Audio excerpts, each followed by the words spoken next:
नमस्कार बच्चों, आज हम लोग जो टॉपिक रह गए हैं सल्फर फैमिली में या ऑक्सीजन फैमिली में, उनको आज हम कवर कर रहे हैं 1 to 1 है ना। देखो जरा आप कैसे कवर करते हैं। तो एक टॉपिक तो हमारा रह गया कि सिंपल ऑक्साइड्स है ना। ऑक्साइड कुछ नहीं होता है, बाइनरी प्रोडक्ट होता है। जब एलिमेंट किसके साथ रिएक्ट करें, ऑक्सीजन के साथ रिएक्ट करें और वो जो कंपाउंड बना है उसे ऑक्साइड कहते हैं। आपको शायद नॉलेज होगी इस बात की कि जब ऑक्सीजन के ऊपर -2 चार्ज आता है तो वो ऑक्साइड कहलाते हैं।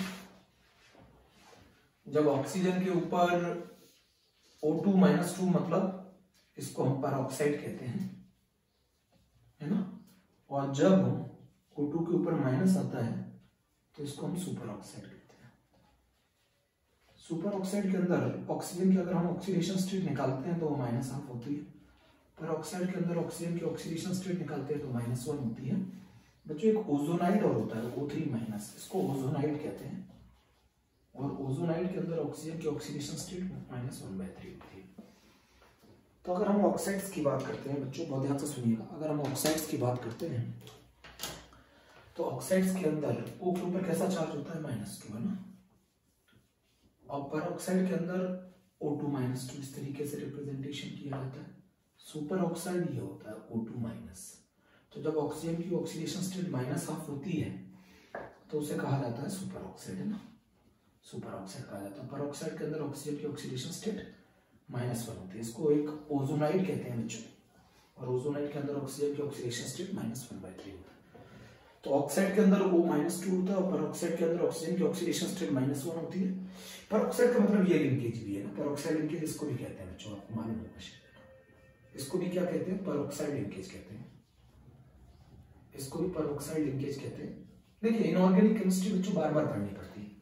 अगर आपको इनऑर्गेनिक केमिस्ट्री से जीतना है ना तो आपको उसको बार बार रिवाइज करना पड़ेगा। तो what do you mean by the oxide? When oxygen having a charge -2 then it is known as oxide. When oxygen having a charge -1 then it is known as peroxide. When oxygen charge having a -1/2 then it is a super oxide. And when oxygen having a charge -1/3 then it is known as ozonide. अब oxide कितने तरीके के होते हैं आपको मैं बता दूं। सिंपल ऑक्साइड हमारा टॉपिक है आज का। तो आज हम जो पढ़ रहे हैं उसमें एक तो पढ़ रहे हैं एसिडिक ऑक्साइड है ना। तो बच्चों आप लोगों ने 11th में भी पढ़ा है एसिडिक ऑक्साइड किसे कहते हैं। तो एसिडिक ऑक्साइड वो ऑक्साइड होते हैं जिन्हें अगर हम वाटर में डिसॉल्व कर देते हैं तो वो एसिड की फॉर्मेशन कर लेते हैं। तो acidic oxide are those oxide which when dissolved in water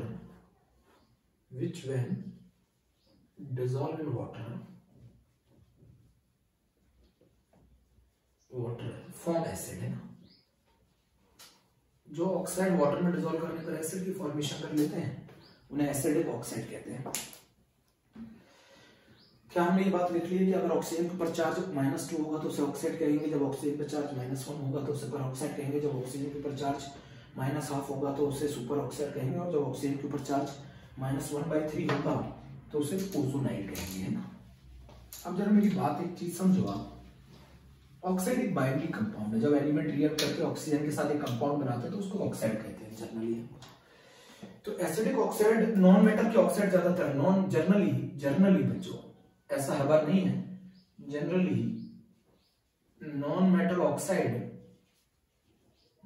oxides are acidic in nature.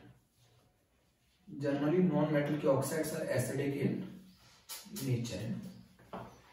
Generally बच्चों नॉन मेटल के जो ऑक्साइड्स होते हैं वो एसिडिक होते हैं नेचर में। जैसे अगर हम बात करते हैं Cl2O7, अगर आपसे कोई पूछे Cl2O7 एक एसिडिक ऑक्साइड है तो बिल्कुल ऐसे पानी में आप डाल लें तो ये एक एसिड बना लेता है HClO4 जिसका नाम परक्लोरिक एसिड है। कौन सा एसिड है बच्चों? परक्लोरिक एसिड है। तो Cl2O7 का नेचर कैसा हो गया? ये एसिडिक ऑक्साइड हो गया। तो acidic oxide are those oxide which when dissolved in water they will form acid. Oxidation state में कोई चेंज नहीं आती। यहाँ क्लोरीन की ऑक्सीडेशन स्टेट +7 होती है और HClO4 के अंदर भी +7 होती है। मैं आपको बता दूं HClO4 ऑक्सो एसिड है क्लोरीन का, ऑक्सो एसिड ऑफ क्लोरीन। अगर आप चाहें तो इसका स्ट्रक्चर भी ड्रॉ कर सकते हैं। ClOH double bond O double bond O double bond. This is the structure of HClO4 perchloric acid. तो Cl2O7 एक एसिडिक ऑक्साइड है, और भी आप जानते हैं SO3 is also an acidic oxide which when dissolved in water they will form H2SO4. When SO3 is dissolved in water they will form H2SO4, so this is also an acidic oxide. अगर आपसे कोई पूछे carbon dioxide एक acidic oxide है तो बिल्कुल है, उसे अगर आप वाटर में डिसॉल्व करोगे तो वो कार्बोनिक एसिड बना लेगा, H2CO3 बना लेगा, तो this is also an acidic oxide, but ये अनस्टेबल होता है, फिर डिकम्पोज हो जाता है। तो Cl2O7 एसिडिक ऑक्साइड है, SO3 एक एसिडिक ऑक्साइड है, CO2 एक एसिडिक ऑक्साइड है। आप जानते हैं P4O10 भी एक एसिडिक ऑक्साइड है, when dissolved in water it will form H3PO4 है ना, P4O10 when dissolved in water they will form H3PO4। और अगर मैं बात करूं एसिडिक ऑक्साइड में तो N2O5 भी एक एसिडिक ऑक्साइड है, उसे वाटर में डिसॉल्व करो it will form HNO3, तो this is also an acidic oxide.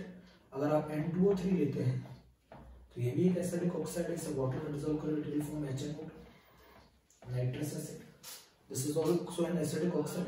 अगर आप SO2 की बात करते हो, SO2 को अगर मैं पानी में मिला दूं, है ना बच्चों, अगर मैं SO2 को पानी में मिला दूं तो it will form H2SO3 sulphurous acid, this is also an acidic oxide. तो acidic oxide are those oxide which when dissolved in water they will form acid. Generally non metal oxides are acidic in nature, आप इसको note कर सकते हो। तो बच्चों आज हम लोग ऑक्साइड्स का टॉपिक पढ़ रहे हैं, ऑक्साइड्स के टॉपिक में हम लोग जो पढ़ रहे हैं वो एसिडिक ऑक्साइड पढ़ रहे हैं। Acidic oxide are those oxide which when dissolved in water they will form acid. तो एसिडिक ऑक्साइड में अगर हम बात करें तो Cl2O7 इज HCl4, ये भी एक स्ट्रॉन्ग एसिड है, HNO3 भी एक स्ट्रॉन्ग एसिड है, और HCl4 भी एक स्ट्रॉन्ग एसिड है, HCl3 भी एक स्ट्रॉन्ग एसिड है। जरा आप समझ रहे हैं ना मेरी बात को? चलिए, तो एसिडिक ऑक्साइड में हमने पढ़ लिया कि नॉन मेटल के ऑक्साइड जनरली एसिडिक होते हैं, these are known as acidic oxide, है ना। ऐसा नहीं है कि मेटल के ऑक्साइड एसिडिक नहीं हो सकते, ऐसा नहीं है कि मेटल के ऑक्साइड एसिडिक नहीं हो सकते।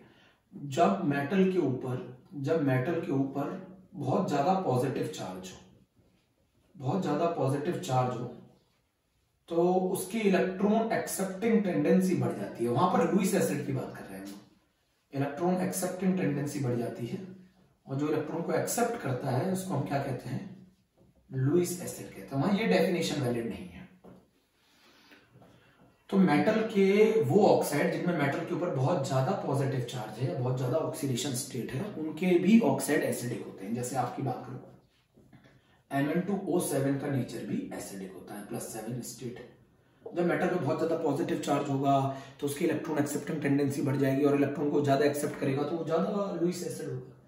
Mn2O7 की बात करो, CrO3 की बात करो, वेनेडियम पेंटा ऑक्साइड की बात करो, तो ऐसा ये मेटल के ऑक्साइड्स भी एसिडिक होते हैं नेचर में, ये मेटल के ऑक्साइड भी एसिडिक होते हैं नेचर में। These metal oxide are also acidic in nature। तो मेरे बच्चों मेरी बात समझ रहे हैं कि नहीं समझ रहे हैं? कि ऐसा नहीं है कि मेटल के ऑक्साइड एसिडिक नहीं हो सकते। जब मेटल के ऊपर काफी ज्यादा पॉजिटिव चार्ज होगा तो वो भी ऑक्साइड्स जो होंगे वो एसिडिक होंगे। अब मेरी बात को समझिए, एक डेफिनेशन पढ़ी हमने नॉन मेटल की, acidic oxide are those oxide which when dissolved in water they will form acid. इनके लिए वो डेफिनेशन वैलिड नहीं है। इनके ऊपर मेटल के ऊपर क्या होता है, जो मेटल वो ऑक्साइड मेटल के जिनमें मेटल के ऊपर काफी ज्यादा पॉजिटिव चार्ज होता है, उस केस में ऐसे भी आप समझ सकते हैं कि अगर मेटल के ऊपर जितना ज्यादा पॉजिटिव चार्ज होगा उतनी ज्यादा उसकी पोलराइजिंग पावर होगी, जितनी पोलराइजिंग पावर ज्यादा होगी अकॉर्डिंग टू फेजन रूल उतना ज्यादा कोवेलेंट नेचर होगा, जितना ज्यादा कोवेलेंट नेचर होगा उतना ज्यादा उसके ऑक्साइड्स का नेचर भी एसिडिक होगा। ऐसे भी समझ सकते हैं। बट एक डेफिनेशन ये भी है कि जितनी ज्यादा मेटल के ऊपर पॉजिटिव चार्ज होगा उतना उसकी इलेक्ट्रॉन एक्सेप्टिंग टेंडेंसी ज्यादा होगी, जितनी उसकी इलेक्ट्रॉन एक्सेप्टिंग टेंडेंसी ज्यादा होगी उतना लुईस एसिडिक नेचर ज्यादा होगा। अब बच्चों मैं यहाँ पर एक बात कर रहा हूँ, एक एनसीईआरटी टॉपिक और बोलती है, और वो कहती है कि मिक्स्ड ऑक्साइड क्या होते हैं? वो ऑक्साइड जो दो या दो से ज्यादा ऑक्साइड्स को मिलाकर बने हो उनको मिक्स्ड ऑक्साइड कहते हैं। जैसे अगर मैं बात करूं Fe3O4, तो Fe3O4 किन दो ऑक्साइड को मिला के बना है? वो दो ऑक्साइड को मिला के बना है FeO और Fe2O3। तो Fe3O4 कैसा ऑक्साइड है बच्चों? मिक्स्ड ऑक्साइड है। मिक्स्ड ऑक्साइड वो होते हैं जो दो या दो से ज्यादा ऑक्साइड्स को मिला के बना।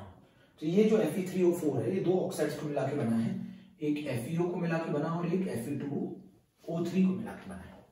इसको मिक्स्ड ऑक्साइड कह सकते हैं। मिक्स्ड ऑक्साइड का एक और एग्जांपल है Pb3O4। तो Pb3O4 कैसे बना है? 2PbO, एक ऑक्साइड PbO होता है, उसके दो मोल होते हैं, और एक ऑक्साइड PbO2 होता है, तो इनका मिक्सचर होता है ये Pb3O4। ऐसे ऑक्साइड्स को हम कौन से ऑक्साइड्स कहते हैं? मिक्स्ड ऑक्साइड कहते हैं। ऐसे ऑक्साइड्स को हम लोग मिक्स्ड ऑक्साइड कहते हैं। तो acidic oxide, those oxide which when dissolve in water they will form acid. Metal जिनके केस में उसके ऊपर बहुत ज्यादा पॉजिटिव चार्ज या बहुत ज्यादा ऑक्सीडेशन स्टेट होती है, उनके ऑक्साइड्स भी कैसे होते हैं? एसिडिक होते हैं नेचर में। मिक्स्ड ऑक्साइड क्या होते हैं? दो ऑक्साइड्स को मिला के बने हुए ऑक्साइड्स को मिक्स्ड ऑक्साइड्स कहते हैं।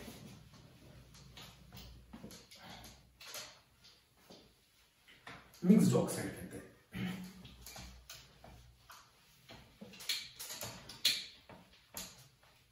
बच्चों बात आती है बेसिक ऑक्साइड की।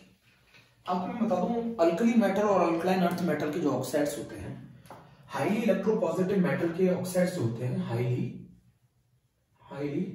इलेक्ट्रोपॉजिटिव मेटल के जो ऑक्साइड्स होते हैं, हाईली इलेक्ट्रोपॉजिटिव मेटल के जो ऑक्साइड्स होते हैं वो हाईली बेसिक होते हैं। और ऐसे मेटल कौन से होते हैं? ऐसे मेटल होते हैं अल्कली मेटल। क्यों बच्चों? ऐसे मेटल होते हैं अल्कली मेटल और ऐसे मेटल होते हैं अल्कलाइन अर्थ मेटल, है ना। अल्कली मेटल और alkaline earth metal highly electropositive metal है और इनके जो ऑक्साइड है वो ज्यादातर बेसिक होते हैं नेचर में। जैसे अगर मैं बात करूं Na2O की, है ना, तो बेसिक ऑक्साइड वो होते हैं जिन्हें वाटर में डिसॉल्व कर दो वो बेस बनाते हैं। Basic oxide are those oxide which when dissolve in water they will form base, है ना।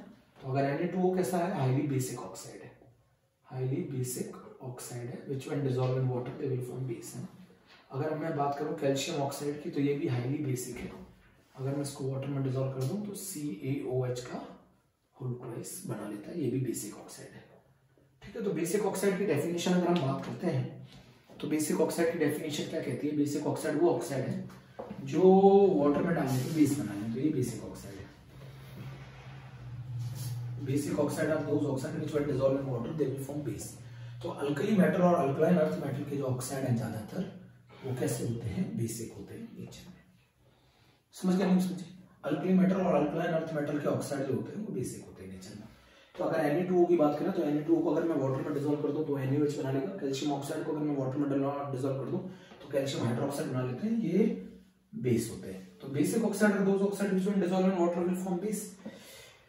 लेस इलेक्ट्रोपॉजिटिव मेटल के जो ऑक्साइड्स हैं, लेस इलेक्ट्रोपॉजिटिव मेटल के जो ऑक्साइड्स हैं उनका नेचर बच्चों एम्फोटेरिक होता है। लेस इलेक्ट्रोपॉजिटिव मेटल के जो ऑक्साइड है उनका नेचर एम्फोटेरिक होता है। लेस इलेक्ट्रोपॉजिटिव मेटल के जो ऑक्साइड्स हैं उनका नेचर एम्फोटेरिक होता है। Amphoteric means which react with both. ऐसे ऑक्साइड्स जो दोनों के साथ रिएक्ट कर जाएं, व्हिच रिएक्ट विद बोथ, है ना, व्हिच रिएक्ट विद बोथ। यहां बोथ का क्या मतलब?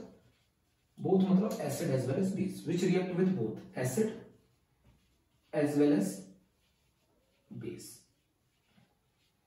तो एम्फोटेरिक ऑक्साइड वो होते हैं जो एसिड के साथ जब रिएक्ट करेंगे तो बेस की तरह रिएक्ट करेंगे, जब एसिड के साथ रिएक्ट करेंगे तो बेस की तरह रिएक्ट करेंगे, और जब बेस के साथ रिएक्ट करेंगे तो एसिड की तरह रिएक्ट करेंगे। तो जिनका नेचर एम्फोटेरिक है मतलब उनका दोनों नेचर है। लेस इलेक्ट्रोपॉजिटिव मेटल की जो ऑक्साइड्स होते हैं उनका नेचर एम्फोटेरिक होता है। एम्फोटेरिक का मतलब वो दोनों के साथ रिएक्ट कर सकते हैं, एसिड के साथ भी और बेस के साथ भी। मतलब जब वो एसिड के साथ रिएक्ट करेंगे तो बेस की तरह बिहेव करेंगे, और जब बेस के साथ रिएक्ट करेंगे तो एसिड की तरह बिहेव करेंगे। ऐसे ऑक्साइड्स को हम लोग क्या कहते हैं?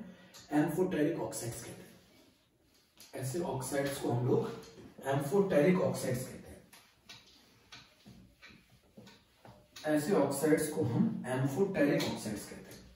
तो लेस इलेक्ट्रोपॉजिटिव मेटल के ऑक्साइड्स एम्फोटेरिक होते हैं। लेस इलेक्ट्रोपॉजिटिव मेटल के ऑक्साइड्स एम्फोटेरिक होते हैं। आप लोगों सभी को मालूम है, ये आप लोगों ने 11th तक पढ़ा है। और सबसे फेमस है इसमें एल्यूमिनियम का जो ऑक्साइड होता है वो एम्फोटेरिक होता है। बेरिलियम का जो ऑक्साइड होता है वो एम्फोटेरिक होता है। जिंक का जो ऑक्साइड होता है वो एम्फोटेरिक होता है। आर्सेनिक का जो ऑक्साइड होता है वो एम्फोटेरिक होता है। टिन का जो ऑक्साइड होता है वो एम्फोटेरिक होता है। ठीक है, गैलियम का जो ऑक्साइड होता है वो एम्फोटेरिक होता है।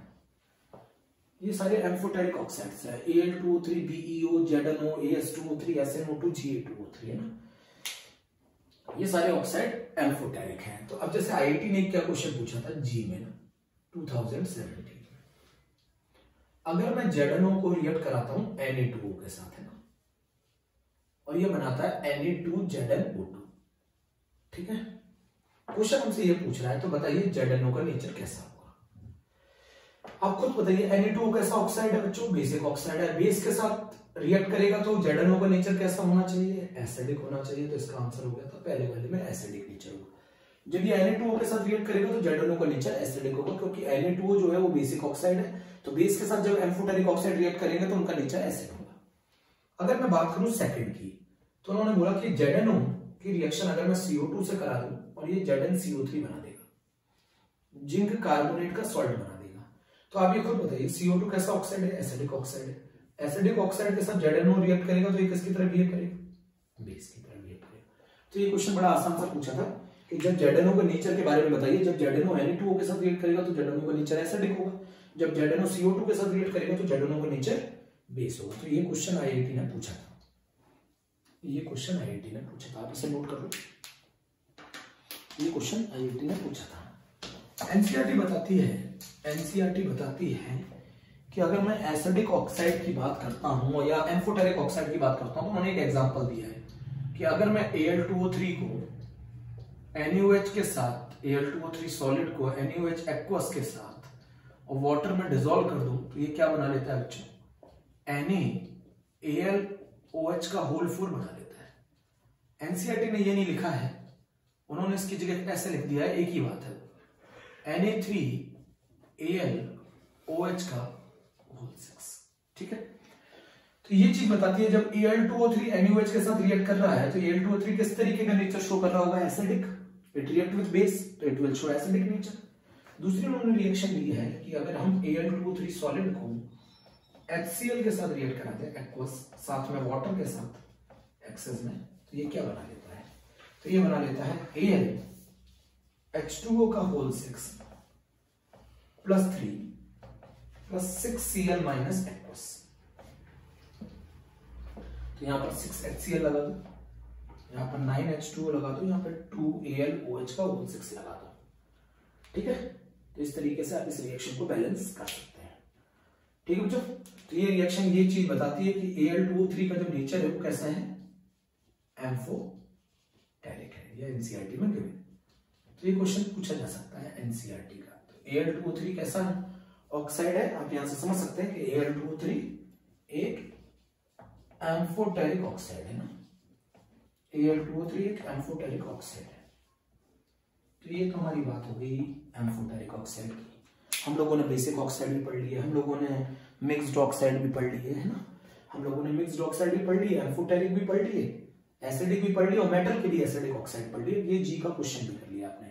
ये चीज प्रूफ कर रही है कि Al2O3 का नेचर एम्फोटेरिक है। तो कभी क्वेश्चन अगर एनसीईआरटी पूछेगी या सीबीएसई बोर्ड में क्वेश्चन पूछा जाएगा तो ये पूछा जाएगा प्रूफ करो वो कौन सी दो रिएक्शन है जो ये प्रूफ करती हैं कि Al2O3 का नेचर एम्फोटेरिक होता है। तो ये दो रिएक्शन ये प्रूफ करती हैं कि Al2O3 का नेचर एम्फोटेरिक होता है। अब बात आती है बच्चों इसके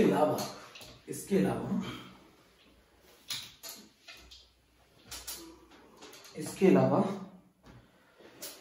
तीन ऐसी ऑक्साइड्स होती हैं जो न्यूट्रल होती हैं। न्यूट्रल ऑक्साइड के एग्जांपल अगर आपसे पूछ ले, न्यूट्रल ऑक्साइड, तो न्यूट्रल ऑक्साइड आपको अच्छी तरह मालूम है, तीन होती है, carbon monoxide, nitrous oxide N2 और एक होती है नाइट्रिक ऑक्साइड N।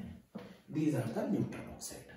तो आप लोगों ने पढ़ लिया acidic oxide, basic oxide, neutral oxide, mixed oxide, amphoteric oxide. तो this is all about the oxide, है ना। तो ये हम लोगों ने एक टॉपिक कंप्लीट कर लिया है। कौन सा वाला बच्चों, ऑक्साइड का टॉपिक हम लोगों ने कंप्लीट कर लिया है। अब ऑक्साइड का टॉपिक कंप्लीट हो जाने के बाद आज हम एक बहुत इंपॉर्टेंट टॉपिक पढ़ रहे हैं और वो टॉपिक है, आप लोग हेडिंग डाल लीजिएगा, ओजोन। बच्चों ये टॉपिक वेरी वेरी इंपॉर्टेंट है, इससे आईआईटी में क्वेश्चन पूछा गया है। तो ओजोन पढ़ रहे हैं आज हम लोग। मैं आपको बता दूं ओजोन की दो तीन चीजें बहुत इंपॉर्टेंट है। एक तो ओजोन का ब्लीचिंग एक्शन, मैं पहले से बता देता हूं, एक ओजोन का ब्लीचिंग एक्शन, एक ओजोन का ऑक्सीडाइजिंग नेचर। और ओजोन का ऑक्सीडाइजिंग नेचर और जो ब्लीचिंग एक्शन है वो दोनों एक ही वजह से हैं, और वो दोनों किसकी वजह से हैं, ड्यू टू नेसेंट ऑक्सीजन, है ना। नेसेंट ऑक्सीजन बोलो, एटॉमिक ऑक्सीजन बोलो, एक ही बात है। इस नेसेंट ऑक्सीजन की वजह से ओजोन एक बहुत ही पावरफुल ब्लीचिंग एजेंट है, एज वेल एज एक बहुत पावरफुल ऑक्सीडाइजिंग एजेंट है। तो ये बात तो आप शुरुआत जल्दी करें इसकी ओजोन की पढ़ने की, तो ये दो बातों पर आपका ध्यान बहुत ज्यादा इंपॉर्टेंट होना चाहिए कि एक तो ये ब्लीचिंग एजेंट है, सही है, और एक ये ऑक्सीडाइजिंग नेचर शो करता है, ब्लीच करता है सब्सटेंस को, आइवरी को ब्लीच करता है, ऑयल को ब्लीच करता है, ये सब एनसीईआरटी में दे रखा है। दूसरा, ओजोन का यूज एक ट्रीटमेंट ऑफ वाटर में भी है। इसके अंदर जर्मिसीडल प्रॉपर्टीज होती है, जर्म्स को मारने वाली प्रॉपर्टीज होती है, इसीलिए ओजोन का यूज हम ट्रीटमेंट ऑफ वाटर में भी करते हैं। बट मैं बता दूं आपको, पहली बात बता दूं कि ओजोन जो है ये एलोट्रॉप है ऑक्सीजन का, एलोट्रॉप ऑफ ऑक्सीजन है ना। दूसरी बात यह है कि ओजोन अर्थ के सरफेस को प्रोटेक्ट करता है from ultraviolet radiation. Ultraviolet radiation से अर्थ के सरफेस को ये क्या करता है, प्रोटेक्ट करता है ओजोन। ओजोन जो है वो अर्थ के सरफेस को प्रोटेक्ट करता है, किससे प्रोटेक्ट करता है बच्चों, अल्ट्रावायलेट रेडिएशन। अच्छा, अब ओजोन की प्रॉपर्टीज के बारे में थोड़ा सा पढ़ते हैं, पहले प्रिपरेशन के बारे में पढ़ते हैं। अगर आपको ओजोन की प्रिपरेशन करनी है, तो आप साइलेंट इलेक्ट्रिक डिस्चार्ज से ऑक्सीजन गैस पास कर दो। साइलेंट इलेक्ट्रिक डिस्चार्ज का क्या मतलब है, साइलेंट इलेक्ट्रिक डिस्चार्ज का क्या मतलब है, साइलेंट इलेक्ट्रिक डिस्चार्ज का क्या मतलब है, साइलेंट इलेक्ट्रिक डिस्चार्ज का मतलब है स्पार्कलेस लेस हीट। अच्छा, साइलेंट इलेक्ट्रिक डिस्चार्ज से ऑक्सीजन गैस को पास कर दो। A slow stream of dry oxygen can be passed through the silent electric discharge। सुनो, एक slow dry stream of oxygen को अगर आप पास करते हैं साइलेंट इलेक्ट्रिक डिस्चार्ज से, तो साइलेंट इलेक्ट्रिक डिस्चार्ज का मतलब क्या है, स्पार्कलेस और लेस हीट। अगर आपने ज्यादा हीट प्रोवाइड कर दी तो ओजोन का डिकम्पोजिशन होने लगेगा। ये क्वेश्चन एनसीईआरटी ने पूछा है, ओजोन का डिकम्पोजिशन होने लगेगा। अब आप इस बात को पूरा समझते हैं, तो मैं पहले बात बता दूं, ओजोन एक एलोट्रॉप है ऑक्सीजन का, ये हमें अर्थ सरफेस को प्रोटेक्ट करता है फ्रॉम अल्ट्रावायलेट रेडिएशन। 20 किलोमीटर अर्थ के सरफेस से ऊपर होता है। इसकी जो प्रिपरेशन है वो कैसे है, a slow dry stream of oxygen is can be passed through the silent electric discharge। when a slow dry stream of oxygen, मैं पूरा लिख देता हूं बच्चों, मैं पूरा लिख देता हूं, when a slow dry stream of oxygen can be passed through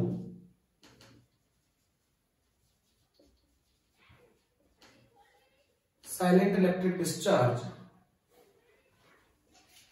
can be passed through silent electric discharge, the conversion of O2 to O3 takes place। conversion of 10% O2 to O3 takes place है।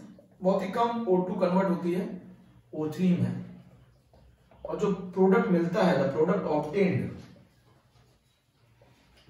Obtained is known as ozonized oxygen है। अब ये meaning क्या है, underline the word ozonide oxygen.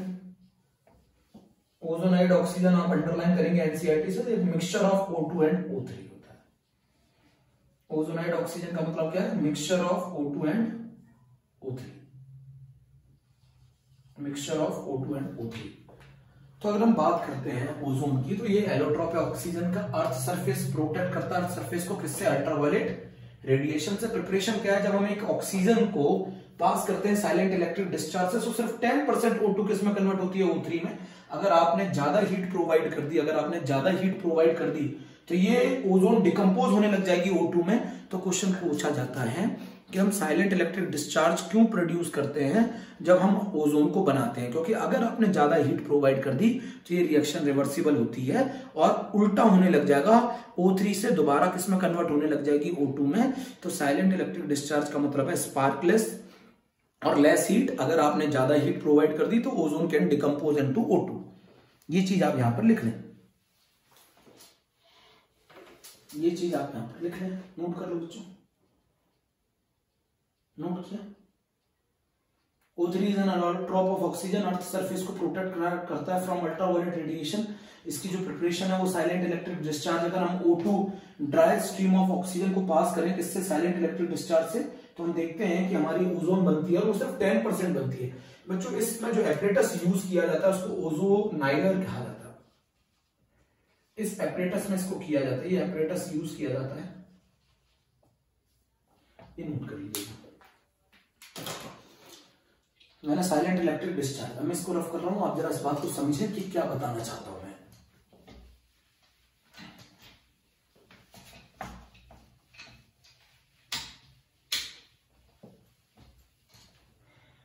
अब बच्चों इसमें बात जो समझनी थी वो ये थी कि अगर आप 3O2 को 2O3 में कन्वर्ट करते हैं, क्या प्रोवाइड करके, silent electric discharge. Silent electric discharge का क्या मतलब है, स्पार्कलेस, लेस हीट। ये प्रोसेस एंडोथर्मिक होता है। एंथैल्पी चेंज कितना होता है, 142 किलो जूल पर मोल। O2 का कन्वर्जन O3 में एक एंडोथर्मिक फिनोमिनन है। कैसा फिनोमिनन, एंडोथर्मिक, हीट एब्जॉर्ब होती है, एंडोथर्मिक है। O2 का कन्वर्जन O3 में एक एंडोथर्मिक प्रोसेस है। साइलेंट इलेक्ट्रिक डिस्चार्ज क्यों, अगर आपने मोर हीट दे दी, अगर आपने ज्यादा हीट दे दी तो ओजोन का डिकम्पोजिशन होने लगेगा। अगर आपने ज्यादा हीट दे दी तो ओजोन का डिकम्पोजिशन होने लगेगा। इसीलिए साइलेंट इलेक्ट्रिक डिस्चार्ज हम यूज करते हैं। साइलेंट इलेक्ट्रिक डिस्चार्ज का मतलब है लेस हीट, स्पार्कलेस। समझ गए मेरी बात को जरा। अगर अब मैं आपको बताता हूं कौन सी गैस के लिए कौन सा सॉल्वेंट यूज किया जाता है। O2 को अगर आपको एब्जॉर्ब कराना है तो O2 एब्जॉर्ब होती है अल्कलाइन पायरोगैलॉल में। अल्कलाइन पायरोगैलॉल में O2 एब्जॉर्ब होती है। O2 किसके अंदर एब्जॉर्ब होती है, अल्कलाइन पायरोगैलॉल में। ये सॉल्वेंट है। तो जब आप ओजोनाइड ऑक्सीजन को इसमें से पास करोगे, ओजोनाइड ऑक्सीजन का मतलब है O2 और O3 का मिक्सचर। जब आप ओजोनाइड ऑक्सीजन को इसमें से पास करोगे तो क्या कर लेगा, ये O2 को एब्जॉर्ब कर लेगा अल्कलाइन पायरोगैलॉल, आपको ओजोन मिल जाएगी। ओजोन किस सॉल्वेंट में एब्जॉर्ब होती है, ozone is absorbed in turpentine, turpentine solvent. Ozone is absorbed in turpentine solvent. आपने 11th क्लास में पढ़ा होगा CO2 किस सॉल्वेंट में एब्जॉर्ब होती है, CO2 एब्जॉर्ब्ड इन KOH। तो CO2 किस सॉल्वेंट में एब्जॉर्ब होती है, KOH में। अमोनिया किस सॉल्वेंट में एब्जॉर्ब होती है, ammonia is absorbed in water. Ammonia absorb होती है वाटर में। अमोनिया किस में एब्जॉर्ब होती है, वाटर में। CO2 किस में एब्जॉर्ब होती है, KOH। अच्छा, वाटर वेपर किस में एब्जॉर्ब होते हैं, वाटर वेपर किस में एब्जॉर्ब होते हैं, इन एनहाइड्रस कॉपर सल्फेट। तो ये सॉल्वेंट है कुछ गैसेस के लिए कि O2 को कौन एब्जॉर्ब करता है, O2 एब्जॉर्ब होती है अल्कलाइन पायरोगैलॉल में। O3 किसमें एब्जॉर्ब होती है, टर्पेंटॉइल में। CO2 एब्जॉर्ब होती है QH में। NH3 एब्जॉर्ब होती है H2O में। और H2O की वेपर्स एब्जॉर्ब होती हैं एनहाइड्रस कॉपर सल्फेट में। बच्चों यहां तक आप लोगों ने पूरा मुझे लगता है लिख लिया होगा। तो ओजोन की प्रिपरेशन में हम लोग साइलेंट इलेक्ट्रिक डिस्चार्ज क्यों यूज करते हैं, तो ओजोन की प्रिपरेशन में हम साइलेंट इलेक्ट्रिक डिस्चार्ज इसलिए यूज करते हैं क्योंकि एक तो ये रिएक्शन रिवर्सिबल है, और अगर आपने इसमें ज्यादा हीट प्रोवाइड कर दी तो ये डिकम्पोजिशन होने लगेगा ओजोन का O2 में। थर्मोडायनेमिकली O2 ज्यादा स्टेबल है एज कंपेयर टू ओजोन। तो अगर आपने ज्यादा हीट दे दी तो ओजोन का डिकम्पोजिशन होने लगेगा O2 में। ये एक एंडोथर्मिक फिनोमिनन है जिसमें कितनी हीट एब्सॉर्ब होती है, प्लस के 142 किलो जूल पर मोल। तो एक क्वेश्चन पूछा जाता है कि साइलेंट इलेक्ट्रिक डिस्चार्ज क्यों यूज किया जाता है, किसकी प्रिपरेशन में साइलेंट इलेक्ट्रिक डिस्चार्ज क्यों यूज किया जाता है, किसकी प्रिपरेशन में, ओजोन की प्रिपरेशन। साइलेंट इलेक्ट्रिक डिस्चार्ज क्यों यूज किया जाता है, ओजोन की प्रिपरेशन में। मेरी बात समझिए बच्चों, साइलेंट इलेक्ट्रिक डिस्चार्ज क्यों यूज किया जाता है, ओजोन की प्रिपरेशन में। तो इसका क्वेश्चन का आंसर मिल गया। अब जब बच्चों मेरी बात समझते हैं, ओजोन की प्रॉपर्टी समझते हैं, ओजोन की प्रॉपर्टी समझते हैं। अगर आपको ज्यादा बनाना हो ओजोन तो ओजोनाइज्ड बैटरी को यूज करते हैं, ऐसा एनसीईआरटी में लिखा है, वो पर इतना इंपॉर्टेंट नहीं है। प्रॉपर्टीज है, ये प्रॉपर्टीज जी में पूछी गई है। पेल ब्लू कलर की गैस है, पेल ब्लू कलर की गैस है, डार्क ब्लू लिक्विड है, वॉयलेट ब्लैक सॉलिड है,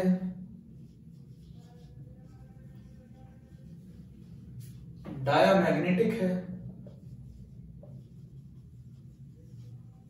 अगर हम इसके स्ट्रक्चर की बात करें बच्चों, अगर हम इसके लुईस स्ट्रक्चर की बात करें, अगर हम इसके लुईस डॉट स्ट्रक्चर की बात करते हैं तो सबसे समझते हैं ओजोन में टोटल मिला के कितने इलेक्ट्रॉन होते हैं? Total electrons, total valence electron 18 होते हैं। ओ लगा दिया, ओ लगा दिया, ओ लगा दिया, सही है। अगर हर किसी के बीच में एक पेयर ऑफ इलेक्ट्रॉन को शेयर करा दो, करा दिया, हर किसी के बीच में एक पेयर ऑफ इलेक्ट्रॉन को शेयर करा दो, बताओ कितने माइनस करते हैं? 4 इलेक्ट्रॉन माइनस कर दो, कितने बचे? 14 इलेक्ट्रॉन। अब इससे 14 इलेक्ट्रॉन में से किसका ऑक्टेट पूरा करो? अटैच एटम का। आपने अटैच एटम का ऑक्टेट पूरा कर दिया। जितने बचे हुए इलेक्ट्रॉन 14 में से कितने गए? 12 इलेक्ट्रॉन गए। 12 इलेक्ट्रॉन में से 2 इलेक्ट्रॉन बचे। देखो अटैच एटम का ऑक्टेट पूरा हो गया, 2 2 4 2 6 और 2 8, 2 2 4 2 6 और 2 8 है ना। अब जितने बचे इलेक्ट्रॉन है वो सेंट्रल एटम को दे दिया आपने, बट इसका ऑक्टेट पूरा नहीं हुआ क्योंकि 2 2 4 और 2 6। तो क्या करो, इन इलेक्ट्रॉन पेयर को यूज कर लो, क्या बनाने में? बॉन्ड बनाने में, मल्टीपल बॉन्ड बनाने में। तो बताओ ओजोन का कैसा स्ट्रक्चर हो जाएगा? ओजोन का ये स्ट्रक्चर हो जाएगा लुईस डॉट स्ट्रक्चर। ये ओजोन का लुईस डॉट स्ट्रक्चर है। ओजोन का ये लुईस डॉट स्ट्रक्चर है बच्चों। अगर ये इसका मैं एक और रेजोनेटिंग स्ट्रक्चर बनाऊं तो वो ये बनेगा, ये बनेगा,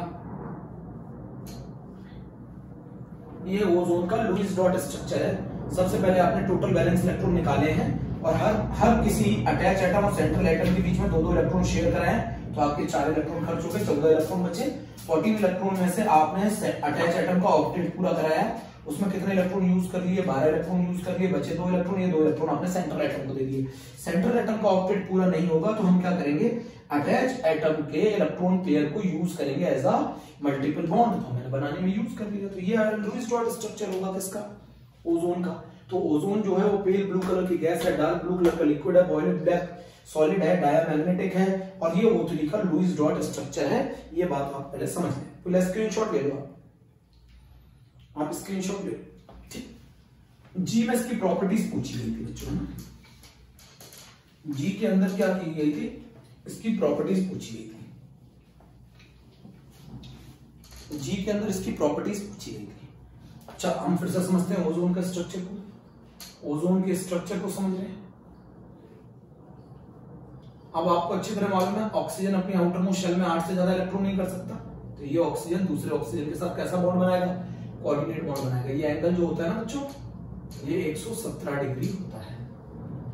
इस ऑक्सीजन की जो हाइब्रिडाइजेशन होती है बच्चों वो sp2 होती है। इसकी जो शेप होती है ना बच्चों वो एंगुलर होती है। अगर मैं इसका रेजोनेटिंग स्ट्रक्चर बनाऊं तो आप समझ सकते हैं कैसा बनेगा। O coordinate bond O, double bond O, ये इसका रेजोनेटिंग स्ट्रक्चर बनेगा। गुड, ये इसका रेजोनेटिंग स्ट्रक्चर बनेगा। लोन पेयर लगा लो। अब इसकी वजह से होगा क्या? रेजोनेंस की वजह से there is a partially double bond character. Resonance की वजह से there is a partially double bond character. और इस ऑक्सीजन की जो बॉन्ड की लंबाई है वो 128 पिकोमीटर है। The 2O bond O are equal in bond length due to resonance। Resonance की वजह से ओजोन के अंदर जो 2 O बॉन्ड O हैं उनकी लंबाई बराबर होती है और उसके पीछे रीजन है रेजोनेंस। तो ओजोन के अंदर रेजोनेंस होने की वजह से there is a partially double bond character, जिसकी वजह से ओजोन के दोनों बॉन्ड्स की लंबाई बराबर होती है। ओजोन के दोनों बॉन्ड्स की लंबाई बराबर होती है। क्यों होती है बराबर? क्योंकि उसमें रेजोनेंस होता है। बॉन्ड एंगल कितना है? 117 डिग्री है। और बॉन्ड लेंथ कितनी है? 128 पिकोमीटर है इसका। अच्छा, बॉन्ड ऑर्डर बताओ। ना तो बॉन्ड डबल है ना बॉन्ड सिंगल है। इसका जो बॉन्ड ऑर्डर आएगा वो आएगा 1.5। इसका बॉन्ड ऑर्डर 1.5 होता है। ना कोई इसमें बॉन्ड डबल है ना बॉन्ड कोई सिंगल है। There is a partially double bond character due to resonance, resonance के कारण इसमें कोई बॉन्ड सिंगल नहीं है, कोई बॉन्ड डबल नहीं है, तो there is a partially double bond character जिसकी वजह से दोनों ओ बॉन्ड ओ की लंबाई बराबर होती है ड्यू टू रेजोनेंस। ये भी क्वेश्चन पूछा जाता है। तो जरा ओजोन की प्रॉपर्टीज मुझे बता दें, ओजोन की प्रॉपर्टीज में बता दें। अगर हम ओजोन की प्रॉपर्टीज को डिस्कस करते हैं तो बताइए ओजोन की प्रॉपर्टी क्या है। एक तो पेल ब्लू कलर की गैस है, एक तो पेल ब्लू कलर की गैस है, डार्क ब्लू लिक्विड है, वॉयलेट ब्लैक सॉलिड है। अगर आप इसको सॉलिडिफाई करते जाएं तो पेल ब्लू कलर की गैस है, हल्के ब्लू कलर की गैस है, उसे और ठंडा करेंगे तो डार्क ब्लू लिक्विड बन जाएगा, वॉयलेट ब्लैक सॉलिड बन जाएगा। डायामैग्नेटिक है, डायामैग्नेटिक है। बॉन्ड ऑर्डर, क्योंकि उसमें कोई भी बॉन्ड डबल नहीं होता, कोई भी बॉन्ड सिंगल नहीं होता, तो उसका बॉन्ड ऑर्डर 1.5 होता है। स्ट्रक्चर एंगुलर है, स्ट्रक्चर एंगुलर है। सही है। हाइब्रिडाइजेशन sp2 है। नेचर डाया मैग्नेटिक है। चेक करो, चेक करो, पूरा मैंने लिखा हुआ है, आप लोग इसके स्क्रीनशॉट ले लीजिए। तो ये हम लोगों ने ओजोन के स्ट्रक्चर के बारे में बात कर ली है बेटा, है ना।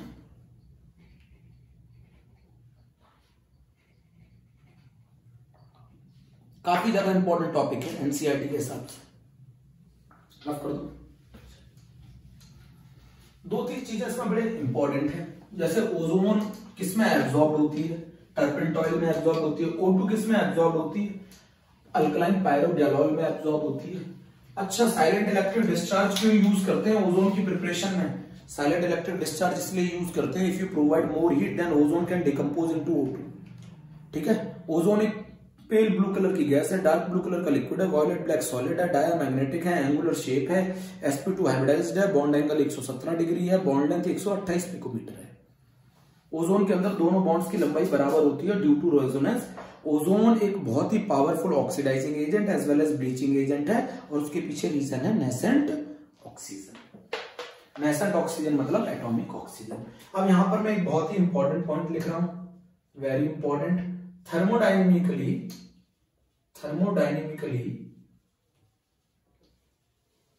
O2 is more stable, thermodynamically O2 is more stable than ozone, thermodynamically O2 is more stable than ozone। ऐसा क्यों है जरा देखते हैं। आप ये बताइए 3O2 से जब आप 2O3 बनाते हैं तो ये प्रोसेस कैसा होता है, एंडोथर्मिक होता है। अच्छा, कितना हीट चेंज होता है, प्लस के 142 किलो जूल पर मोल होता है। ये बात आपकी समझ में आ गई है।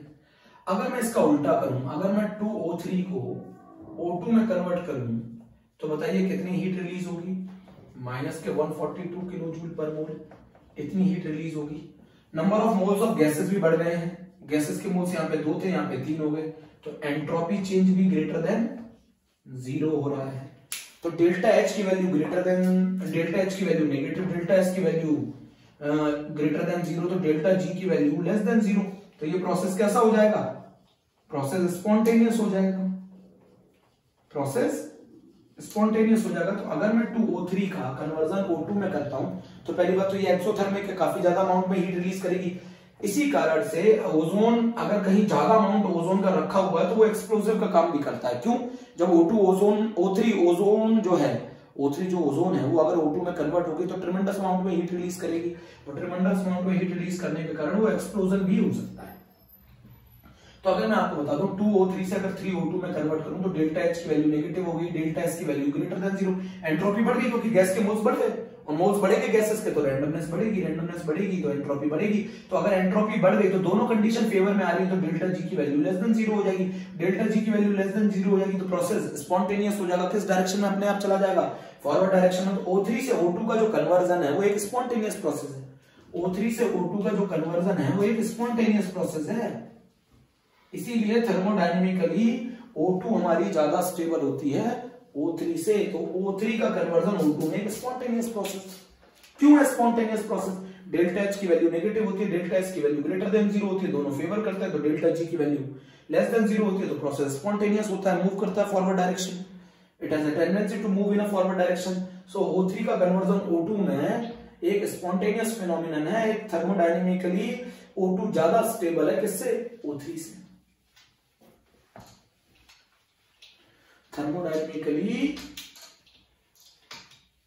थर्मोडायनेमिकली O2 ज्यादा स्टेबल है O3 से, ये बात लिख ली। अब बात आती है डिप्लीशन ऑफ ओजोन लेयर, है ना, डिप्लीशन ऑफ ओजोन लेयर। तो ओजोन लेयर को डिप्लीट करने के लिए दो केमिकल्स, दो ऑक्साइड, एक तो नाइट्रिक ऑक्साइड जो कि कौन रिलीज करते हैं? सुपरसोनिक जेट प्लेन रिलीज करते हैं, और दूसरा क्लोरोफ्लोरो कार्बन जिसको हम लोग CFC या फिर फ्रियोन कहते हैं, ये दोनों रिस्पॉन्सिबल है ओजोन की डिप्लीशन के लिए। तो दो कंपाउंड बताएं जो ओजोन के लिए डिप्लीशन के लिए रिस्पॉन्सिबल है। ये सुपरसोनिक जेट प्लेन में नाइट्रिक ऑक्साइड काफी ज्यादा रिएक्टिव होती है, ये बहुत तेजी से ओजोन से रिएक्ट करती है और किसको डिकम्पोज कर देती है? ओजोन को O2 में, और खुद को कन्वर्ट कर देती है NO2 में। तो नाइट्रिक ऑक्साइड काफी ज्यादा रेडली रिएक्ट करती है O3 के साथ, और ये खुद को कन्वर्ट कर देती है NO2 में और O3 को कन्वर्ट कर देती है O2 में। उसी तरीके से क्लोरोफ्लोरोकार्बन भी क्या करता है? डिप्लीट करता है ओजोन लेयर को। तो कौन कौन डिप्लीट करता है ओजोन लेयर को? डिप्लीशन ऑफ ओजोन लेयर के लिए दो चीजें रिस्पॉन्सिबल है, एक NO and chlorofluorocarbon, and chlorofluorocarbon is also known as freons. अब बच्चों बात आती है कि ओजोन, तो अगर मैं ओजोन को O2 में कन्वर्ट करता हूं तो बच्चों it is a very powerful oxidising agent. ये इस पावरफुल ऑक्सीडाइजिंग एजेंट क्यों है? ये पावरफुल ऑक्सीडाइजिंग एजेंट क्यों है बताओ? ये पावरफुल ऑक्सीडाइजिंग एजेंट है ड्यू टू ऑक्सीडेशन। ये पावरफुल ऑक्सीडाइजिंग एजेंट है ड्यू टू ऑक्सीडेशन। ये पावरफुल ऑक्सीडाइजिंग एजेंट है ड्यू टू ऑक्सीडेशन। इस नेसेंट ऑक्सीजन की वजह से ही ओजोन एक पावरफुल ऑक्सीडाइजिंग एजेंट है। इसी नेसेंट ऑक्सीजन की वजह से ओजोन एक बहुत ही अच्छा ब्लीचिंग एजेंट भी है किसी भी कलरिंग मैटर। तो ओजोन का जो ब्लीचिंग एक्शन है वो किसके कारण है? Due to oxidation. और ये ऑक्सीडेशन क्यों कर रहा है? नेसेंट ऑक्सीजन की वजह से। तो ओजोन का जो पावरफुल ब्लीचिंग एजेंट जो नेचर है वो किसकी वजह से? ऑक्सीडेशन। पावरफुल ऑक्सीडाइजिंग एजेंट और पावरफुल ब्लीचिंग एजेंट क्यों काम करता है? Due to nascent oxygen. इस बात को आप लोग नोट कर लो, इस बात को नोट कर लो। तो chlorofluorocarbon and nitric oxide are responsible for the depletion of ozone layer. Supersonic jet plane जो वेरी हाई स्पीड से, बहुत ही ज्यादा हाई स्पीड से मूव करने वाले जो जेट प्लेन है वो क्या रिलीज करते हैं? Nitric oxide. ये नाइट्रिक ऑक्साइड ओजोन के साथ कंबाइन करके खुद को किस में कन्वर्ट कर देती है? NO2 में, और ओजोन को किस में कन्वर्ट कर देती है? O2 में। तो इस तरीके से डिप्लीशन होता है ओजोन लेयर का, और क्लोरोफ्लोरोकार्बन भी यही काम करता है, वो भी ओजोन को कन्वर्ट कर देता है O2 में। तो ओजोन का जो ऑक्सीडाइजिंग नेचर है वो जरा आप समझिएगा कि ओजोन जो है वो ऑक्सीडाइजिंग नेचर क्यों शो करती है। तो ओजोन का जो ऑक्सीडाइजिंग नेचर है वो ड्यू टू नेसेंट ऑक्सीजन है। इस नेसेंट ऑक्सीजन की वजह से ये कौन सा नेचर शो करती है? ऑक्सीडाइजिंग नेचर और ब्लीचिंग नेचर शो करती है।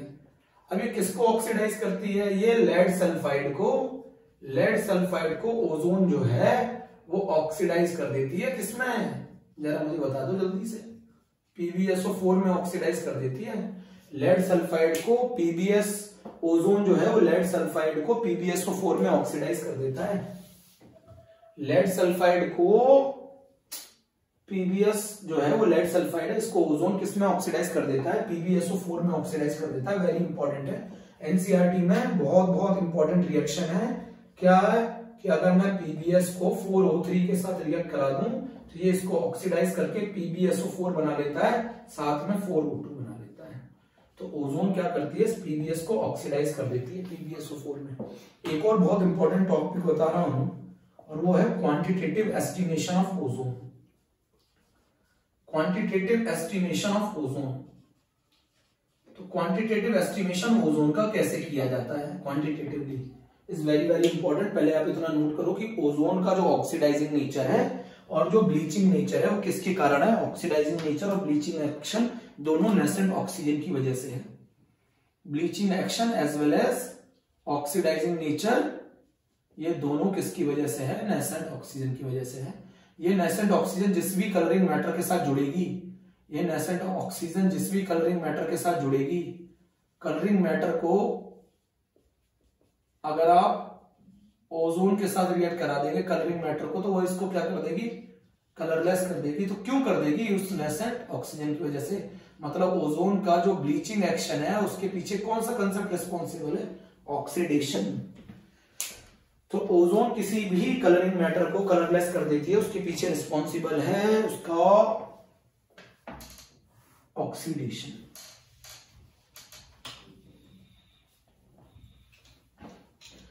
तो यहां तक हम लोगों ने नोट कर लिया है। तो ओजोन का जो ब्लीचिंग एक्शन है और ओजोन का जो ऑक्सीडाइजिंग नेचर है वो दोनों किसकी वजह से है, नेसेंट ऑक्सीजन की वजह से है।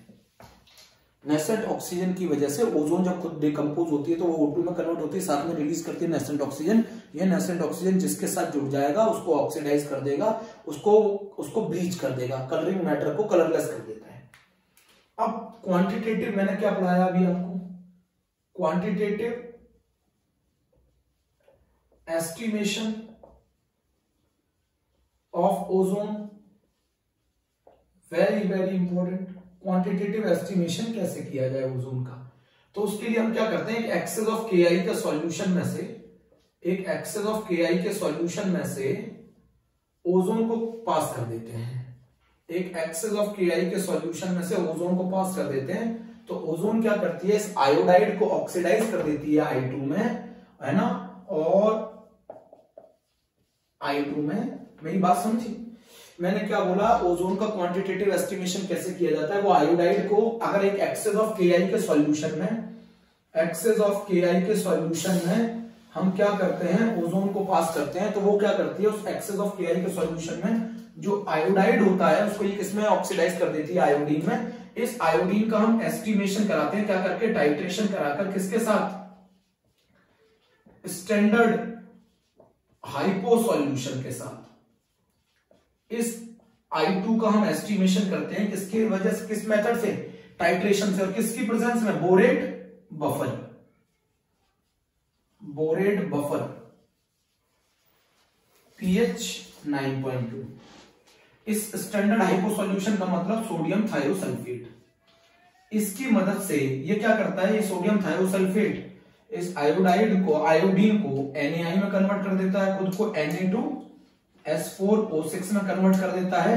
तो इस हाइपो सॉल्यूशन की मदद से मैं आयोडीन का एस्टिमेशन करूंगा और आयोडीन के एस्टिमेशन से मैं ओजोन का एस्टिमेशन करूंगा। होता क्या है, मैं एक्सेस ऑफ KI के सॉल्यूशन में अगर मैं ओजोन गैस पास कर दूं, ठीक है, buffered with borate buffer pH 9.2, तो ये क्या करेगा, ओजोन इस आयोडाइड को आयोडीन में कन्वर्ट कर देगा। इस आयोडीन का मैं कैसे पता लगाता हूं कि कितना आयोडीन उसने प्रोड्यूस किया, मैं क्या पता लगाता हूं, स्टैंडर्ड हाइपो सॉल्यूशन के साथ टाइट्रेशन करा के। स्टैंडर्ड हाइपो सॉल्यूशन के साथ जब मैं टाइट्रेशन कराऊंगा तो उससे मुझे I2 पता चलेगा और I2 के थ्रू मैं किस तक पहुंचूंगा, ओजोन तक। कैसे, 1 मोल ओजोन 1 मोल I2 प्रोड्यूस करता है, तो जितने मोल I2 के होंगे उतने ही मोल किसके होंगे, ओजोन के होंगे।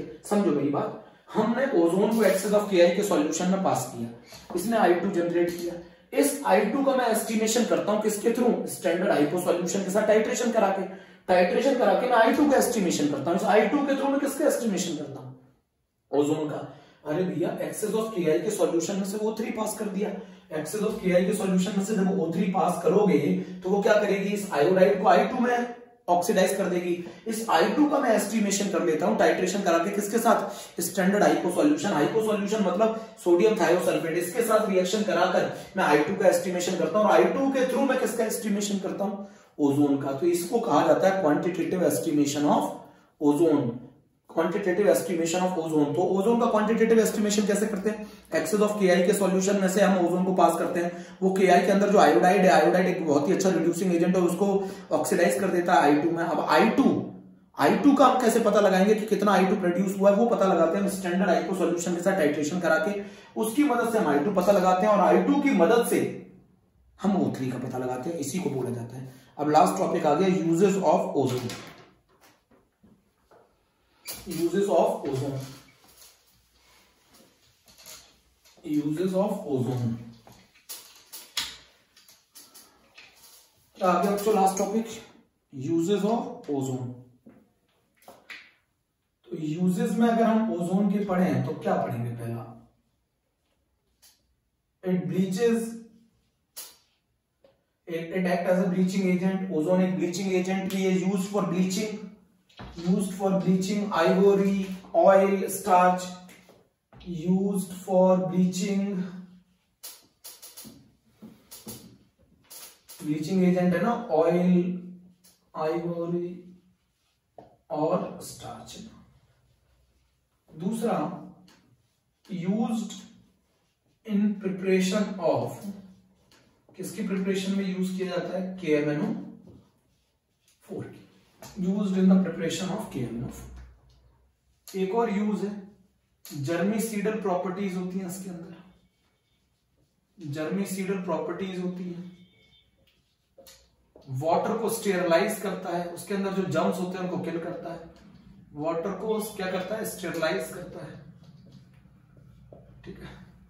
तो ये यूजेस हैं ओजोन के, ये बच्चों ओजोन के यूजेस हैं, ये ओजोन के यूजेस हैं।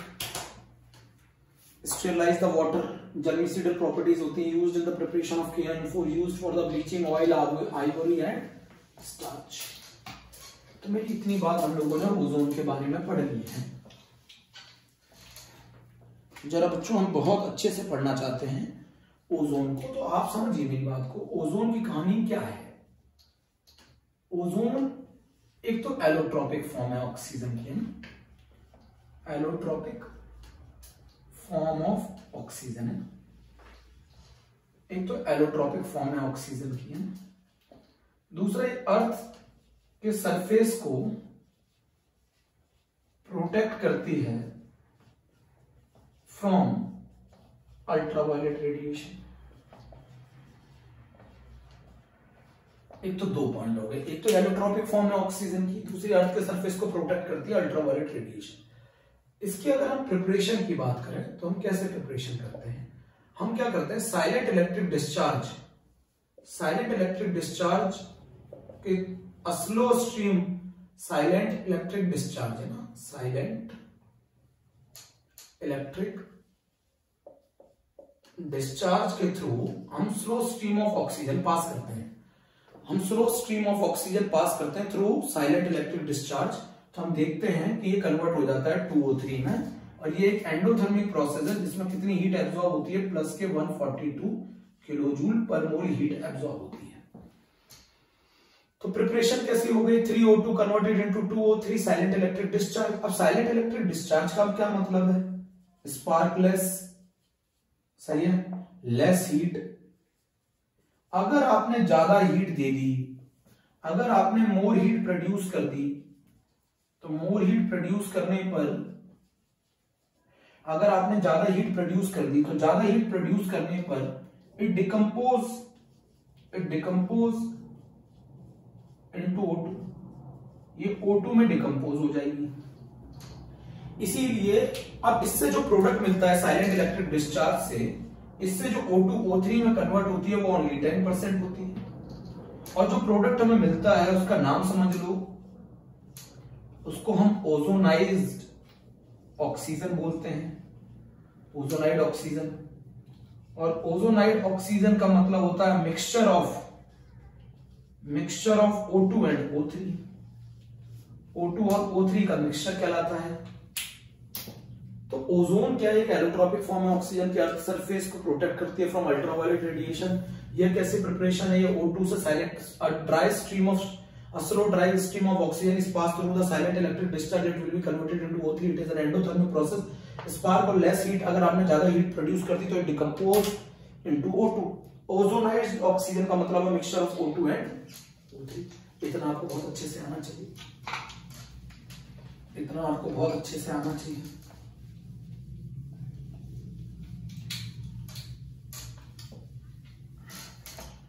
अब बच्चों आप समझो मेरी बात को, ये तो बात हो गई ओजोन की। अब ओजोन में जो O2 है वो किसमें एब्जॉर्ब होती है, फिर O2 को एब्जॉर्ब करा दो किसमें, अल्कलाइन पायरोगैलोल में, तो आपको क्या मिल जाएगी, O3 मिल जाएगी, है ना। O2 किस सॉल्वेंट में एब्जॉर्ब होता है, अल्कलाइन पायरोगैलोल में, और ओजोन किसमें एब्जॉर्ब होती है, टर्पेंटॉइल में। अब ओजोन की जो प्रॉपर्टीज हैं वो आप समझो।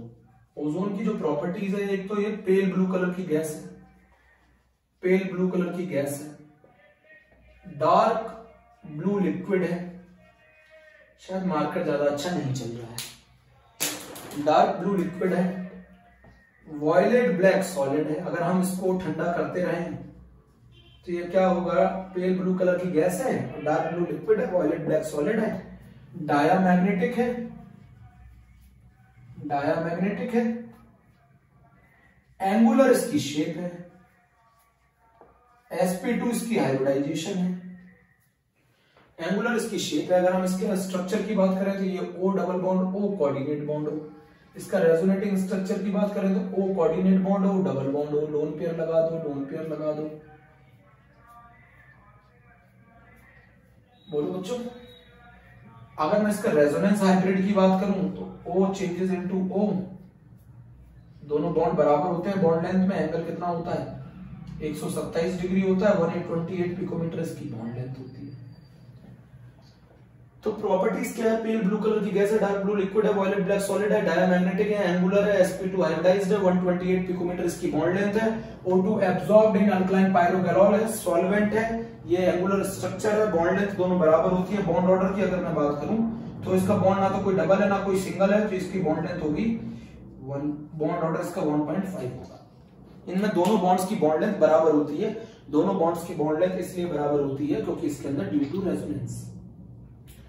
टू रेजोनेंस इसमें दोनों बॉन्ड्स की बॉन्ड लेंथ बराबर होती है, इसमें दोनों बॉन्ड्स की बॉन्ड लेंथ बराबर होती है ड्यू टू रेजोनेंस। समझ रहे हैं ना बच्चों मेरी बात, ड्यू टू रेजोनेंस इसमें दोनों बॉन्ड्स की बॉन्ड लेंथ बराबर होती है। ओजोन के बारे में सबसे ज्यादा इंपॉर्टेंट है कि O2 जो है वो थर्मोडायनेमिकली ज्यादा स्टेबल है, थर्मोडायनेमिकली O2 ज्यादा स्टेबल है, किससे, O3 से। तो अगर आप 2O3 का कन्वर्जन O2 में करेंगे तो ये एक स्पॉन्टेनियस प्रोसेस होता है। आप बता सकते हो क्यों स्पॉन्टेनियस होता है, क्योंकि डेल्टा H की वैल्यू नेगेटिव होती है 142 किलो जूल पर मोल, एक्सोथर्मिक होता है। एंट्रोपी जो है वो ग्रेटर देन 0 होती है क्योंकि गैस के मोल्स बढ़ रहे हैं 2 से 3, तो रैंडमनेस बढ़ेगी जिसके कारण डेल्टा G की वैल्यू नेगेटिव आएगी। तो इसकी टेंडेंसी होगी किस डायरेक्शन में मूव करने की, tendency to move in forward direction. तो इसकी टेंडेंसी होगी किस डायरेक्शन में मूव करने की, फॉरवर्ड डायरेक्शन में। इसीलिए conversion of O3 into O2 is highly exothermic phenomenon and thermodynamically O2 is more stable. अगर मैं आपको बता दूं ओजोन एक बहुत ही पावरफुल ब्लीचिंग एजेंट है as well as oxidizing agent है, तो bleaching action as well as oxidizing nature के पीछे कौन रिस्पॉन्सिबल है, ब्लीचिंग नेचर या ऑक्सीडाइजिंग नेचर के लिए कौन रिस्पॉन्सिबल है, नेसेंट ऑक्सीजन रिस्पॉन्सिबल है। अच्छा मुझसे एक क्वेश्चन का आंसर दो कि ओजोन का जो ब्लीचिंग एक्शन और ऑक्सीडाइजिंग एक्शन है ये किसके वजह से है, ऑक्सीडेशन की वजह से। और ऑक्सीडेशन किसकी वजह से हो रहा है, नेसेंट ऑक्सीजन की वजह से, नेसेंट ऑक्सीजन की वजह से। तो ओजोन थर्मोडायनेमिकली मोर स्टेबल है, समझ गए क्यों, क्योंकि उसका कन्वर्जन O2 में highly spontaneous highly exothermic process है, tendency to move in a forward direction. ठीक है मेरे प्यारे बच्चों, यहां तक की बात आप लोग समझ गए। तो मैंने आपको बहुत इंपॉर्टेंट पॉइंट्स को रिपीट कर दिया, आपको इसको अच्छे से पढ़ना है।